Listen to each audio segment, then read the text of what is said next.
خوتي خواتاتي اهلا وسهلا مرحبا بكم يا جماعة الخير صباح الخير عليكم أزول الفلاون والسلام عليكم j'espère que vous allez bien j'espère que vous vous portez bien. Nous sommes le 19 mai 2024 et une question est restée toujours sans réponse. Où est donc passé Nordin Khattel? Rappelez-vous, Nordin Khattel, journaliste polémiste controversé, connu depuis 2019 et 2020 pour ses excès, ses attaques virulentes et ses propos racistes appelant à la haine, contre notamment les populations berbérophones, kabyles, contre les opposants francophones, contre les journalistes francophones. Les dérapages et les dérives médiatiques de Nordin Khattel ont fait de lui une figure médiatique importante au cours de ces 5 dernières années. Malheureusement importante, parce que Nordin Khattel, c'est quoi? C'est un journaliste qui a fait le hiwar, c'est un... Je sais même pas si on peut lui attribuer le statut d'intellectuel. En tout cas, c'est un polémiste. C'est quelqu'un qui aime et adore susciter la polémique en s'attaquant toujours à un sujet, son sujet préféré, les Kabyles, les berbérophones, les opposants qui sont à l'étranger, les intellectuels francophones et le courant progressiste algérien. Il s'attaque à lui, il s'attaquait à ces catégories-là de façon très virulente, avec des propos assez haineux et même ça frise le racisme. Ça frise le racisme. Il a eu d'ailleurs des ennuis avec la justice, à la fondation d'Amar Tobrounès en 2020. Il a eu pas mal il a, la rue, une fois, pour Hira, qu'il avait été hué, conspué et chassé par des militants du LCD, des opposants originels kabyles. Donc il a eu des problèmes extrêmement... Il est devenu lui-même un problème, sincèrement, Adrien Sen. Mais bon, Algérie Part avait rapporté son arrestation le 14 avril dernier. Nous sommes le 19 mai 2024. Où est donc passé M. Nordin Khattel? Il n'a pas été encore présenté, il n'a pas été encore jugé, il n'a pas encore été auditionné par la justice. Pourquoi on ne donne aucun signe de vie depuis son arrestation? Je vois, je m'attelle. Cette émission, je rappelle toujours en introduction un principe. Nous sommes un média indépendant, nous sommes un média légaliste, nous sommes attachés à des principes de droit, nous sommes attachés à l'indépendance de la justice et nous sommes très attachés à la dignité des citoyennes et des citoyens et au respect des lois de la République. Les principes de droit qui sont la présomption d'innocence, qui sont l'indépendance de la justice, l'équité devant la justice, l'équité, la légalité. À nous, c'est des valeurs que nous défendons. Que ce soit pour des gens comme nous, ou là qui nous ressemblent, qui partagent nos orientations intellectuelles et idéologiques, ou même pour nos adversaires. Moi, Nordin Khattel, le nombre de fois il m'a insulté, ou il m'a diffamé, où il a atteint ma vie privée, les monstruosités qu'il avait dit sur moi, sur les réseaux sociaux, sur sa page Facebook, ou là dans les médias où il avait écrit, etc. Parce que Nordin Khattel est devenu un lobbyiste. 2019-2020, à partir de 2022, il pouvait donc, grâce à il avait des connexions extrêmement importantes avec le pouvoir. Il est devenu l'un des poulains protégés de Abdelkader Ben Grina. Il était l'ami du fils de Abdelkader Ben Grina, du parti Mouvement Le Binaire, qui est devenu ce mouvement islamiste light de la BDC Novembaria, parce que Nordin Khattel, derrière le clan, il est devenu l'une des figures du BDC Novembaria. Je rappelle que le BDC Novembaria, c'est quoi? C'est ce courant conservateur religieux qui se revendique des ulama musulmans, ulama al-muslimin d'Abdou Badiz, et qui se prétend être nationaliste, qui veut donner une coloration religieuse à la révolution nationale, à la guerre pour l'indépendance, à la révolution algérienne, pour la guerre pour l'indépendance de 54 à 62. Sauf que cette révolution était socialiste et nationaliste, elle n'a pas été religieuse. Le courant religieux n'a pas joué un rôle important. Et Houm al-Badissi Novembre, ils essaient d'islamiser l'histoire de la guerre pour l'indépendance, et ils essaient de nous imposer des références religieuses pour nous dire que le véritable ciment de la société, ça reste la pensée religieuse de Ibn Badis. Ce qui n'est pas le cas. Les historiens l'ont prouvé à maintes reprises. Le ciment de la société, c'était le congrès de la Soumam, c'est la révolution pour l'indépendance du pays, c'est les idiots du FLN qui accordent une place mineure à l'islam et à la religion et qui accordent une plus grande place à l'émancipation de l'individu, au socialisme, à l'égalité, à la construction d'une société égalitaire et émancipée. Mais Houma Badissi et Novembaria ont voulu falsifier l'histoire en imposant une dimension religieuse à l'histoire. Il défend une idéologie pas l'islamisme classique tel qu'on l'avait connu en Algérie dans les années 90, un nouveau type d'islamisme, un islamisme nationaliste, hostile à tout ce qui vient de l'Occident, hostile aux minorités ethniques, aux minorités religieuses, hostile à tout ce qui n'est pas sunnite et conforme aux dogmes religieux qui dominent la société, hostile aux différences, à toutes les différences. Donc, M. Nordin Khatel est devenu un lobbyiste, parce qu'il y a un sahabo au sein de la présidence, notamment Abdallah Belkaïm, chargé de mission au niveau de la présidence. Il a été cédé des liens grâce à ses frères au sein de la police algérienne, et plusieurs membres de ses familles au sein de la police algérienne avec le clan de Fariz Eddine Benchir, l'ancien patron de la police algérienne de 2021 de mars 2021 à janvier 2024. Il a tissé ensuite une toile d'araignée sur les réseaux sociaux. Il est devenu gérant de plusieurs pages où il approche, où là, il téléguidait plusieurs pages Facebook arabophones qui avaient une certaine notoriété. Il était l'invité privilégié de plusieurs plateaux de télévision, notamment les télévisions arabophones, Hadou, Hayat, Shourour, Nahar, Bilad, etc. Donc il est devenu une figure médiatique et il est devenu partisan du régime de Tebboune parce que le mouvement Bedissi et Novembaria, à la mort de Gaïd Salah, a cherché un protecteur, cherché protection, cherché une alliance avec le président Majid Tebboune pour contrecarrer les courants opposés, progressistes de la société algérienne, le courant éradicateur. Le courant éradicateur, ce sont les officiers de l'armée algérienne qui n'ont jamais voulu faire de compromis avec les islamistes, qui n'ont jamais voulu accepter l'islamisme politique et qui ont infligé une défaite militaire et politique à l'islamisme dans les années 90. Nordin Khatel, depuis son arrestation, Algérie Part avait rapporté lui-même l'information d'exclusivité et on avait fait plusieurs émissions pour expliquer les tenants et les aboutissants de l'affaire Khatel. Nordin Khatel a été arrêté par les services de la Direction centrale de la sécurité de l'armée à la suite d'une enquête sur un complot et la fuite d'informations classées confidentielles qui ont été diffusées, qui ont fuité sur les réseaux sociaux et qui ont été diffusées par des activistes basés à l'étranger, avec pour but de déstabiliser, de diffamer, d'injurier, d'incriminer, de mettre en cause des responsables des services secrets algériens. Il s'agit d'une enquête qui a pour intitulé d'un complot contre la stabilité des services secrets algériens. Nordin Khatel a été soupçonné d'avoir utilisé des relais au sein du clan Fariz Eddine Benchir, d'avoir été utilisé par des relais de Fariz Eddine Benchir, le clan de l'ancien patron de la DGSN, qui était en guerre ouverte contre les services secrets algériens, pour diffuser et relier des informations compromettantes comment dirais-je, compromettantes, préjudiciables, ciblant les principaux responsables du service de renseignement algérien, notamment M. Mehna Djebbar et ses collaborateurs les plus proches au niveau de la direction générale, de la direction de la documentation de la sécurité extérieure, qui est le renseignement extérieur. Haïlik l'affaire Khatel. Sauf que l'enquête dure. L'enquête dure depuis plus d'1 mois et demi, on a fait 2 mois. Et Nordin Khatel n'a toujours pas été présenté devant les juges. Alors, l'affaire Khatel, d'autres personnes et d'autres personnalités. Fariz Eddine Benchir, il avait été arrêté le 25 avril, il a été relâché ensuite 10 jours plus tard, entre le 5 et le 6 mai dernier.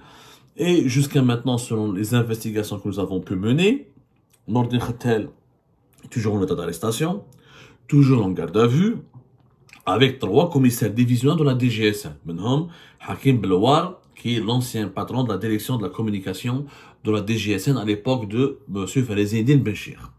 Alors, le patron de la DGSN, qui est à l'origine de toutes les manœuvres et à l'origine de cette guerre de clans qui l'opposait au service secret algérien, et dans cette guerre de clans, visiblement des méthodes illégales, des informations secrètes, classées secret défense, où là, des manœuvres complotistes ont été utilisées pour déstabiliser l'institution des services secrets.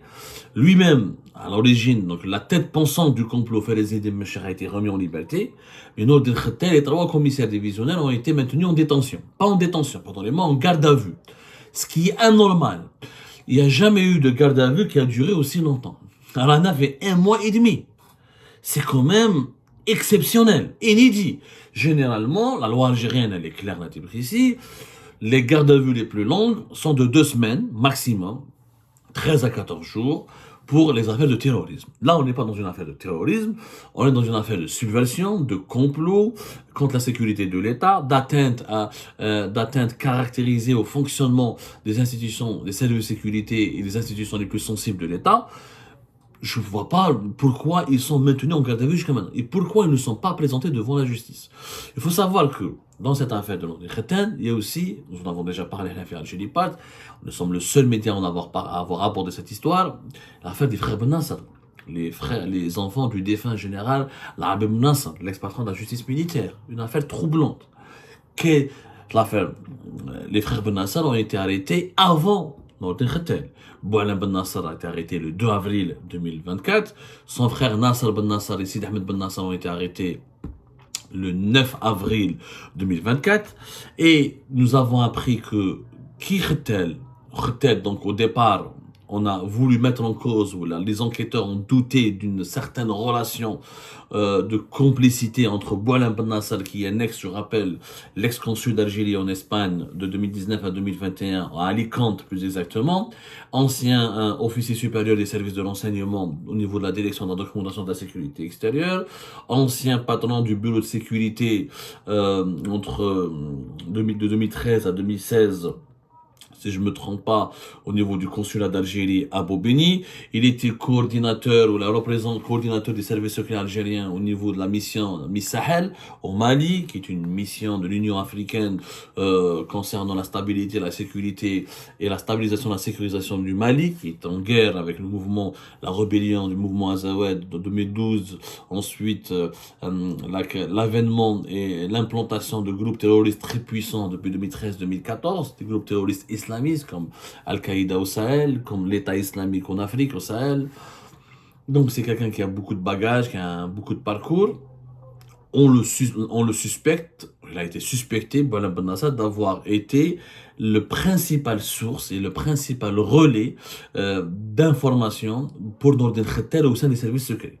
En clair, on a accusé Boualem Ben Nasser de donner des informations compromettantes, voire sensibles sur le fonctionnement des services secrets, notamment de la direction de la documentation de la sécurité extérieure, à Nourdine Khaten. Et Nourdine Khaten les aurait transmises via des relais d'autres intermédiaires à des activistes qui sont basés à l'étranger pour lancer une campagne de dénigrement contre les services secrets algériens. Tout cela n'est que pour le moment des suppositions, des informations qu'il faut prendre en conditionnel, puisque la justice militaire n'a pas tranché. La question qu'on se pose, quel est le rôle de la justice militaire? Pourquoi la justice militaire ne s'empare pas encore de ce dossier?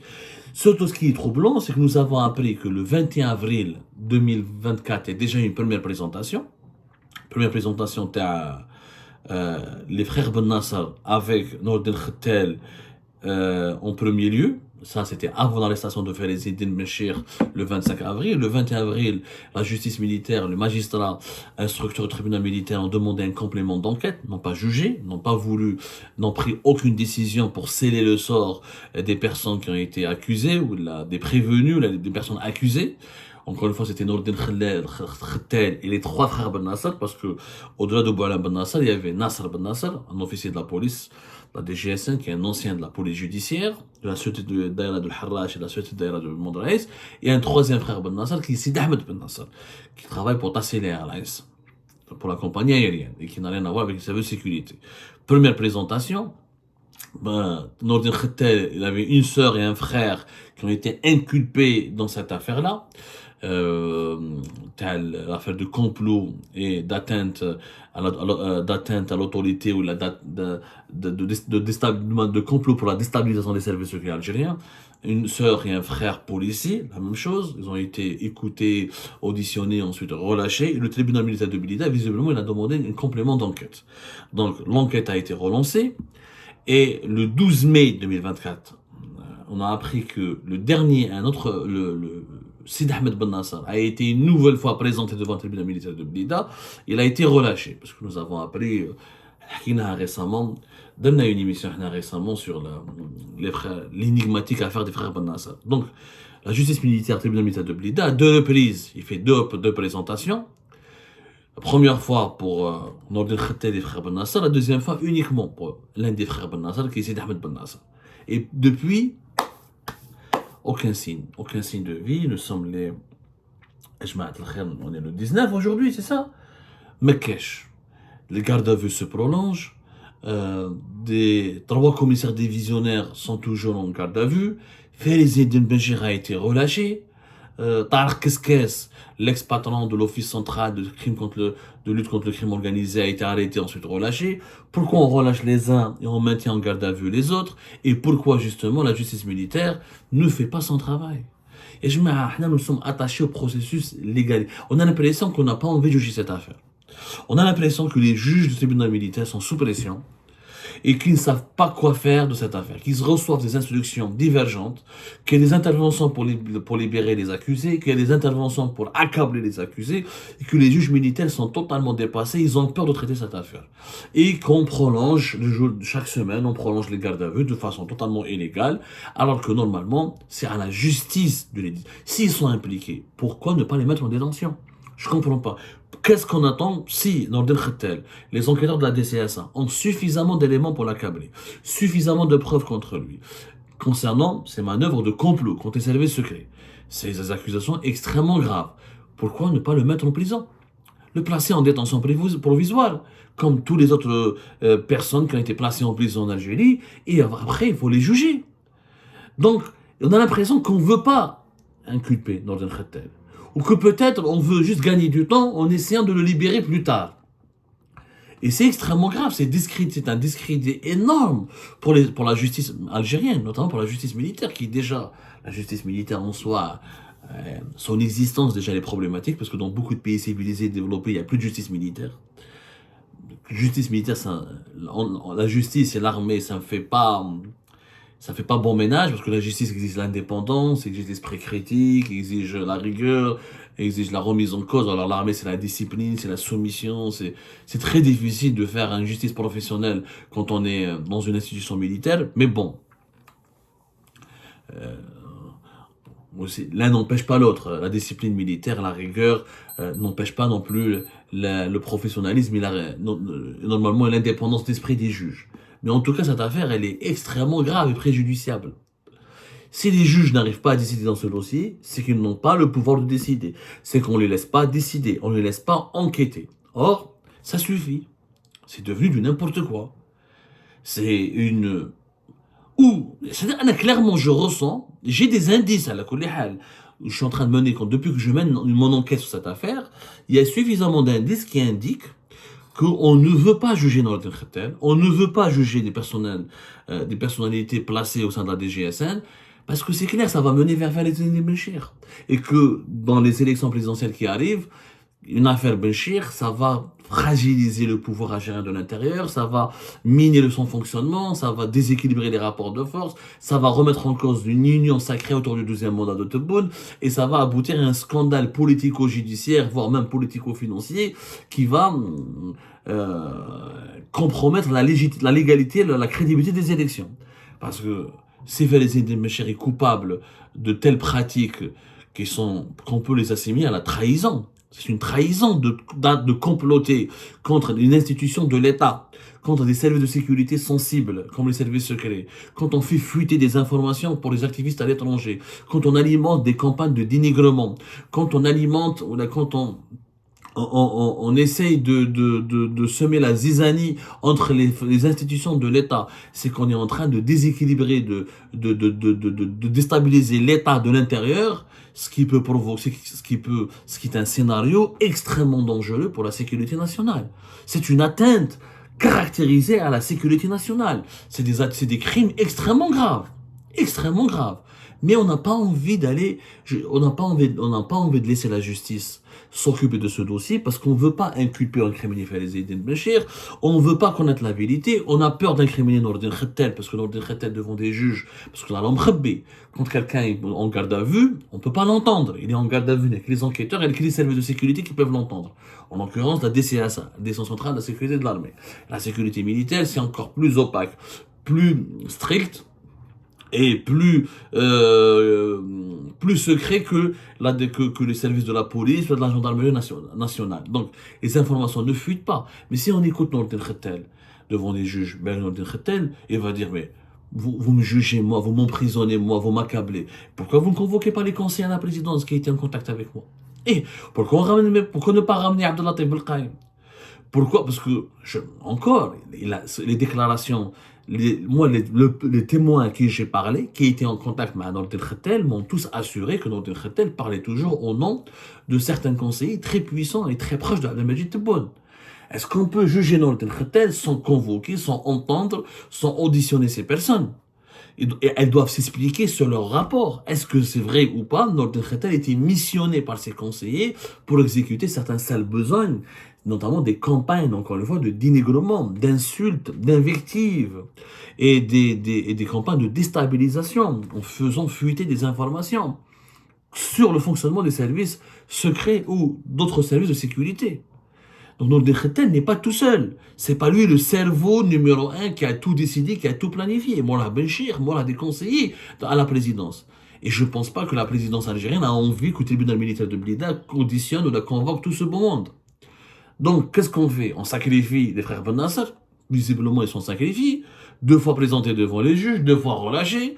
Mais les Benham, j'ai parlé avec leurs proches de leur famille qui ne savent même pas où est-ce qu'ils sont placés en garde à vue. Est-ce qu'ils sont scoumis de Ben Aknoun? Est-ce qu'ils sont à la caserne Antar? Personne ne sait. La justice ne sait pas. Le tribunal militaire de Blida n'a qu'une seule réponse. L'enquête se poursuit. Quelle enquête se poursuit pendant 1 mois et demi? Il n'y a pas d'enquête pendant 1 mois et demi. Les enquêtes des services de sécurité, c'est pendant 15 jours. Ensuite, c'est à la justice de décider. C'est au magistrat d'enquêter. Mais les services de sécurité ne peuvent pas enquêter plus de 15 jours. Là, ça ne devient plus une enquête. Là, ça devient de la détention. C'est une détention arbitraire, c'est une détention qui est même illégale. Et ça ruine la crédibilité de la justice. Même les personnes, nous les détestons, elles sont contre nous, même si ce sont des vrais coupables, leur culpabilité doit être démontrée d'abord par la justice. C'est tout. C'est pas parce qu'il y a une élection présidentielle qui arrive qu'on doit empêcher la justice de faire son travail. C'est pas parce qu'il y a des conseillers de la présidence qui sont impliqués, ou là peut-être même des généraux de l'armée, parce que l'un des frères Ben Nasser, Boualem Ben Nasser, a communiqué une autre thèse, il y a un complot. Il dit, Boualem Ben Nasser et son frère Toufer Ben Nasser a esquissé, il a donné quelques éléments dans des vidéos postées sur les réseaux sociaux, sur sa page Facebook personnelle, mais mon frère a été victime d'un complot parce qu'il a lui-même des informations sur un autre complot. Il y aurait eu lieu, face au complot contre les services secrets, il y avait aussi un complot contre des personnes très bien placées au sein de la présidence et qu'on lui aurait demandé de faire certaines choses illégales contre les enfants ou les proches de certains conseillers importants dans Abdelmajid Tebboune. Donc qui complote contre qui? On n'a rien compris. Mais tout ce qu'on sait, c'est que l'édifice est fragile, c'est qu'il s'est passé quelque chose de très...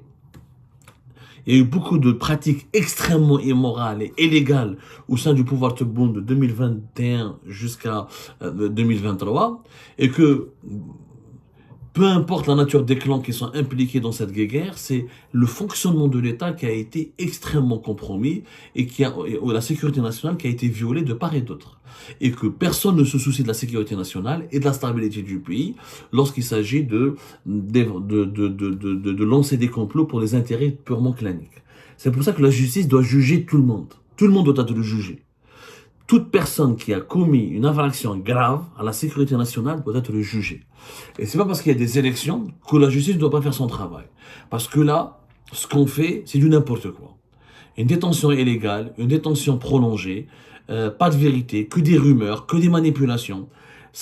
L'affaire avec Nourdine Khettel et des frères Ben Nasser a diffusé un climat malsain. On libère les Indien Benchir, mais eux, on les laisse en garde à vue. Tout simplement, ça se voit qu'il y a une tentative de saboter l'enquête et d'empêcher la justice de connaître la vérité. Nous avons le droit de connaître la vérité. Qui a comploté contre qui? Et pourquoi ces personnes ne sont pas encore jugées? Nous avons le droit de connaître la vérité. Et la justice, militaire et civile, a le droit de nous fournir cette vérité-là.